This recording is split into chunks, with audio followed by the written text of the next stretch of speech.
Hey, welcome back again. So this is hopefully the last video, I think I said that last time, on modeling, but as I get into it, I want to talk a little bit about why I'm doing things, how I'm doing them, the purpose of doing it, making sure that we're doing everything so that it kind of cleans up our mesh as we're moving along. So in this one we're going to put in a couple little details into our house. We're going to put a patio in the back, we're going to put a little porch in the front, we're going to attach that to the floor of our house. And actually we could extrude it from the floor, but I think we're going to go ahead and model them as separate models so that we could more easily apply different material to it. Not that we couldn't do it with the other way, but we also could more easily change out the model if we wanted to, those pieces of the model. So we're going to go ahead and get started on that. If you missed the previous two videos, you can go ahead and check them out here at my YouTube channel, Putting on the Fritz. And again, subscribe if you like what you see. So let's go ahead and get started here. This is where we left off last time. We had just finished putting the material in our windows and brought our roof back into the scene. So, like I said, we're going to probably want a doorknob on here, and we're going to put a couple little slabs out here to create a deck in the back, some support structures, and then a real quick little front porch. So these are going to be done with, let's see here, let's go ahead and use yet another cube. Pretty simple to use. I like the ability to be able to control the subdivisions of these, so I don't have a bunch of extra edge loops creating a bunch of extra geometry on my mesh. Alright, so I'm going to line this up here, and I'm going to go ahead and kind of match the thickness of that floor. I'll get it close. It doesn't have to be perfect. And I'm also going to end up I think what I need to do is bring it down here so I can kind of line it up better with the floor itself. Get everything all set up. Because we're going to end up putting this into the mesh here that we created for the door frame, so that this appears to be more of a threshold. And I'm just going to hit R. I'm going to scale this out a little bit. Kind of give me a little bit of a front porch, something like that. And I'm going to go ahead and just grab the vertices instead of fighting with it to center it. I'm just going to do that. I'm going to pull it out just like this. We could have extruded it as well. This will be okay. I want to go out past my roof line just a little bit. Something like that. Alright, and now with this geometry, I'm going to go ahead and name this porch. I'm going to freeze the transformate. I'm going to delete the history by delete the history, and then modify freeze transformations. And I'm also going to go ahead and recenter my pivot point.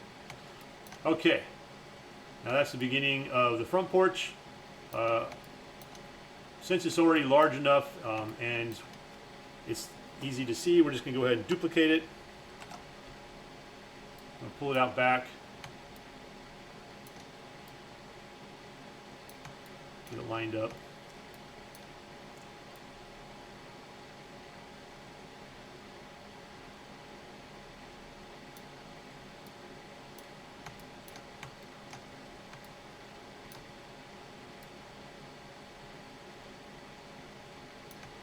Okay.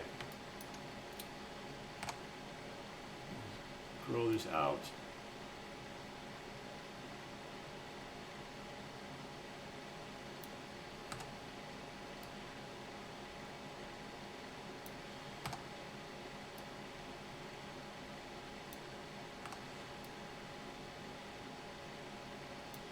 Like that. Now I'm just going to go ahead and grab the vertice faces here. Pull this out so it kind of extends out a little bit past my roof line there. And this is going to be our back porch.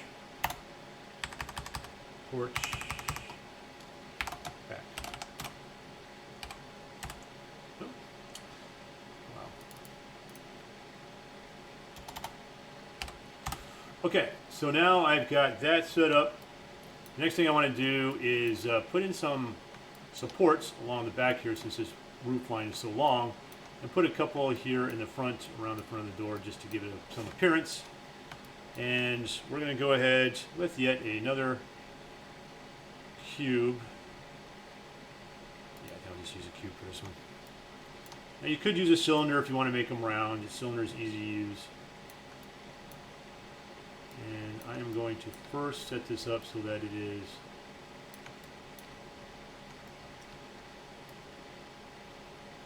kind of right here off my back door. Does that make sense? So they're not going to be centered on the house, and that's okay.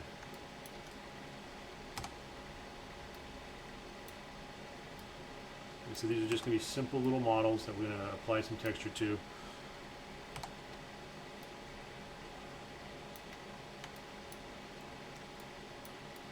Oh yeah. Roof line's back here.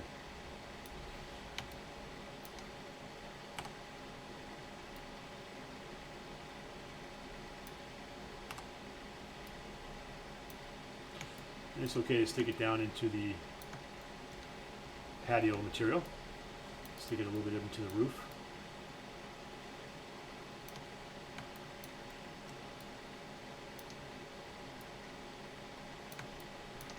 Something like that.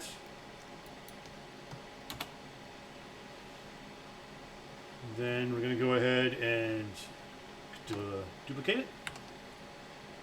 And actually I'm going to Control Z that because I'm going to name this. I'll just name this pillar. Control duplicate it. Put one on the other side. Roughly the same distance. Duplicate it again. Bring it down here to the corner.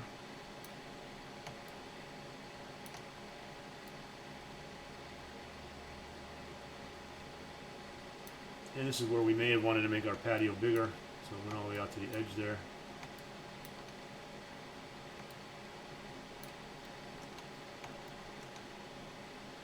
Control D. And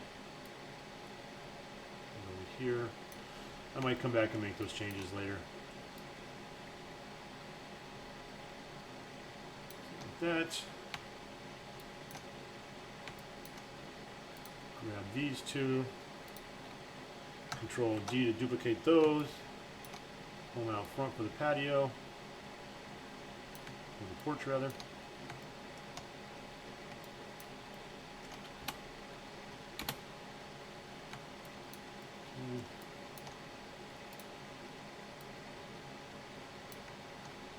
Up.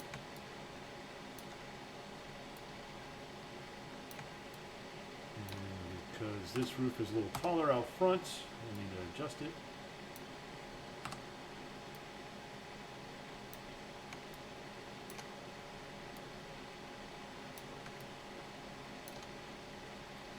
So I'll just delete this one. Delete that one, duplicate this one. Makes more sense. Save time modeling. Something like that. Okay. Last thing we're going to do is go ahead and put in a doorknob. Again, these are just very simple approaches to this. We're going to use texturing to kind of add some more detail. If you feel like you want to use, put a little bit more detail in, you can do that. You can put in railing and things like that. But again, we're just going to kind of go through this process a little bit more simply. All right, so I'm going to click on the door. I'm curious about how thick this is. This door is way too thick. I'm going to thin this down.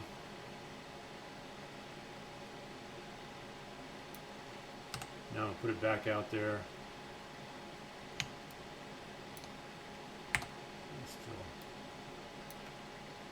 There we go.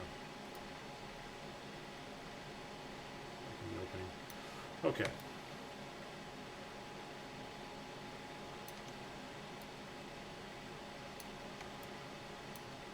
Let's go ahead and put a doorknob in real quick. We're just going to do this. It's a little bit more of a process, but the reason why is just kind of, again, introduce you to some tools. And so this is going to take a few minutes to do. But at the end, you'll have this kind of a doorknob looking thing, dumbbell looking thing. that will work as a doorknob, and you're going to learn kind of a new method of connecting materials together, in case you missed that in one of my other videos. So what I'm going to do is first I'm going to bring in a cylinder, okay? And if we take a look at the information on this cylinder under P cylinder 1, and no, there it is, poly cylinder 1, our subdivisions are set to 20, okay? And that means that we have 20 of these pieces around here, so we have all these additional edges in it. And that's going to be okay because we want this to be round. In fact, we may even want to make it even more smooth if this was a surface that would be easily seen, but since it's going to be a doorknob, this is the connector between the doorknob, so it's going to be not seen so much. So we'll leave it subdivision 20, and it's also going to save us a little bit of time. So I'm going to go ahead and rotate this 90 degrees. So if I go to my channel box, and I want to rotate it on the x-axis, 90 degrees, I believe. There we go. And you can kind of see what I'm talking about. See how you got this kind of flat edges here? Now that is going to carry over to our to the doorknob itself, because we're going to use some spheres. We're going to cut them and then connect them at a certain point. But so with that said, we may want to kind of smooth this out a little bit more so our doorknob comes out a little bit more smooth. And we can go back into our attribute editor and maybe bump this up to 30. Kind of smooth it out a little bit, and we'll be good with that. Now the next thing we're going to do is let's go ahead and bring in our sphere.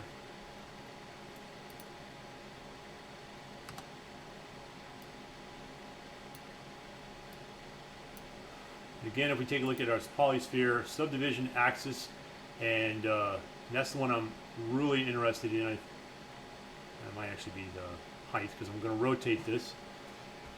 So we're going to go ahead and bump both of these up to 30.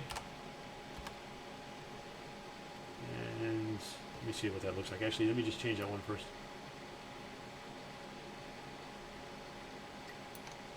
I also need 30 around the... Yeah, I think that's going to work. Okay, so we're going to go ahead and start with this.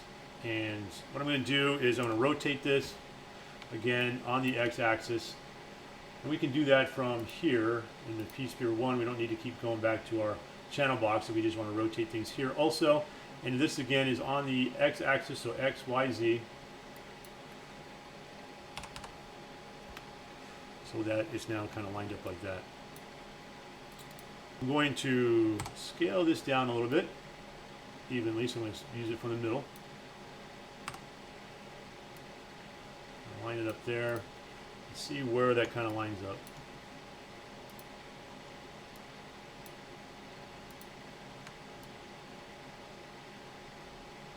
Center on that. That's good. Okay, so pull this back a little bit so we can work.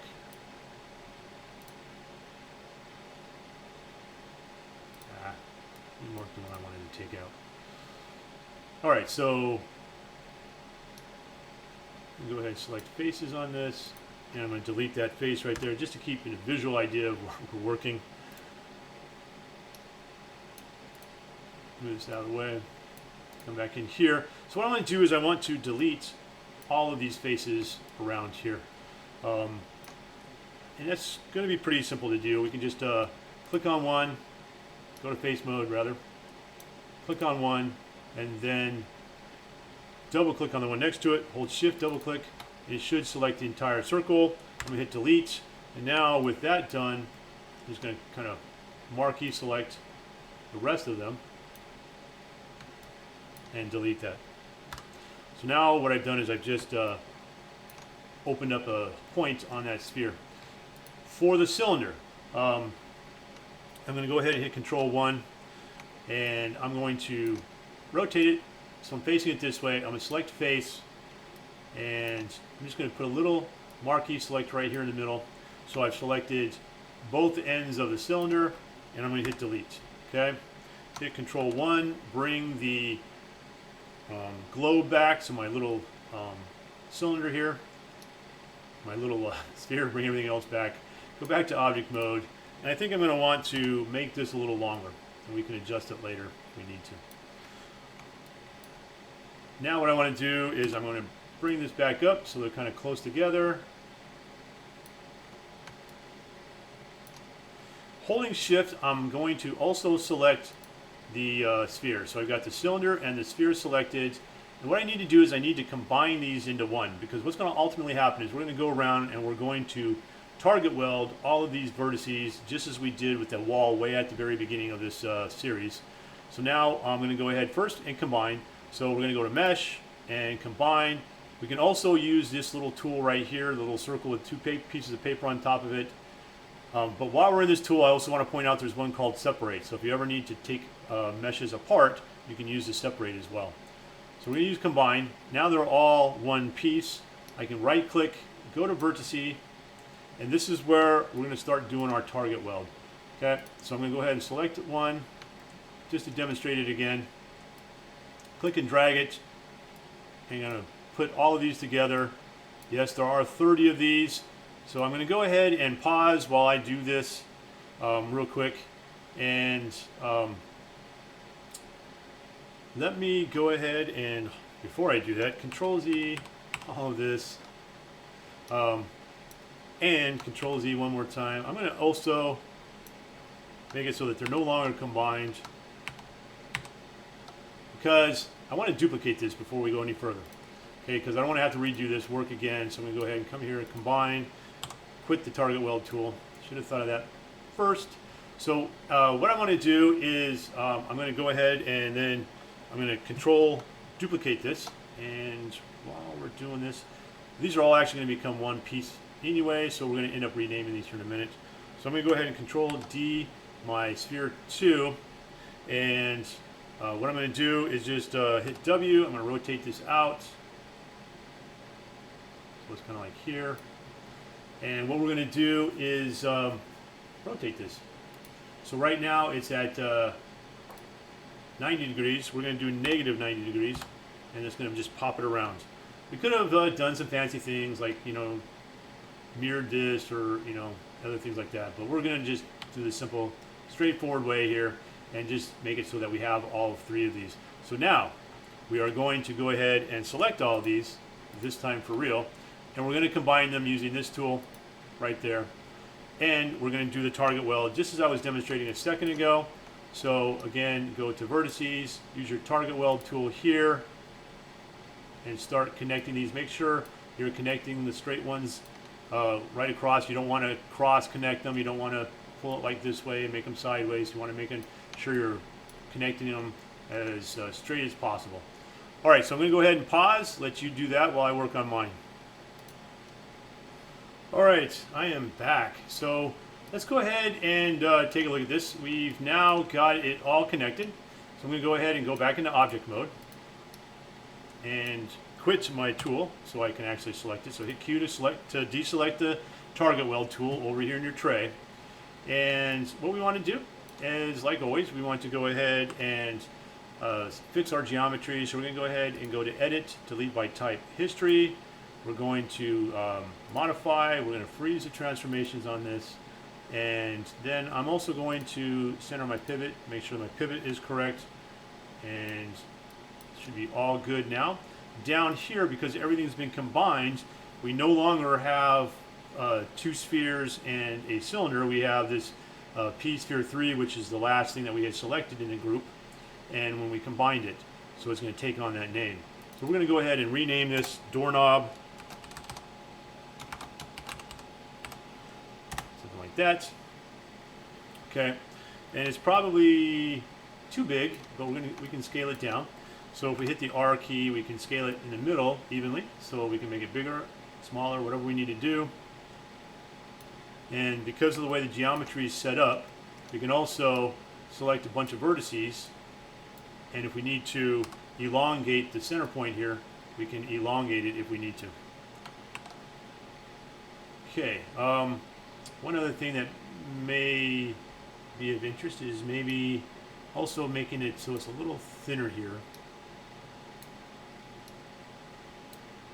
So we go into, okay, I don't know why it's doing that. Let's go ahead and go back to object mode. Everything's quit. There we go. Put an edge. There we go. You could also scale it down on this plane here, and that's going to kind of give us this smaller look here in the back. It does kind of play around with the geometry a little bit in the back of the doorknob, but that's on the back, and again, doorknobs usually are more flat on the back anyway, so I think we got a win there. So we're going to go ahead and go back to object mode. I'm going to pull it towards my door, and it is huge.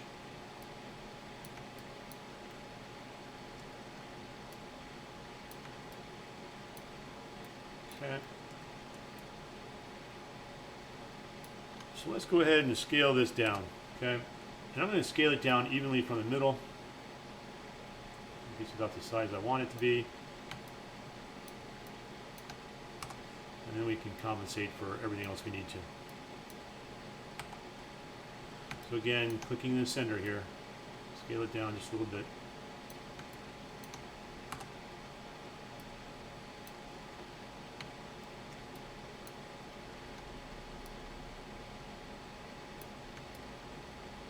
Okay. And I'm going to probably leave it sticking out like that, and I just need to fix this side of it over here. So, go to 4, go to my vertices, wrong vertices. There we go. And since those were selected last time, they're still selected. If not, you can do a marquee select and select them. I'm going to pull this out a little bit, and it sticks on my keyboard so I can see a little bit better. I think that's about even.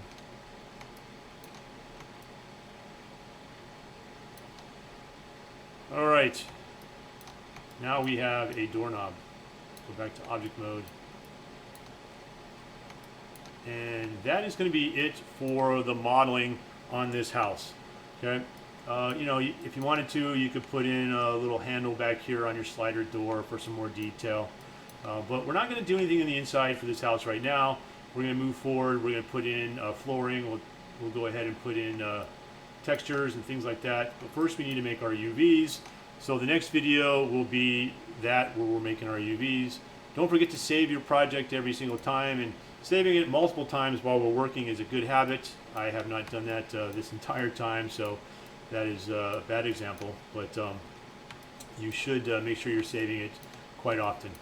Okay, so again, thanks for watching this first part of it. We have just finished up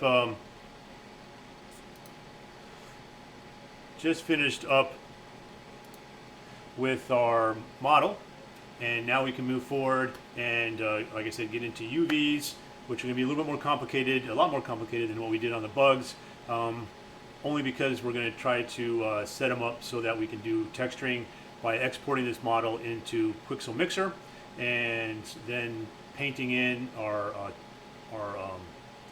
materials that way onto our UVs. So we'll go into that whole setup and process in the next video. If you have any questions, again, please reach out to me. You can leave them in the comments of this video. You can also subscribe to my channel and like this video if you like what you saw. Again, thanks for watching, and I will see you next time.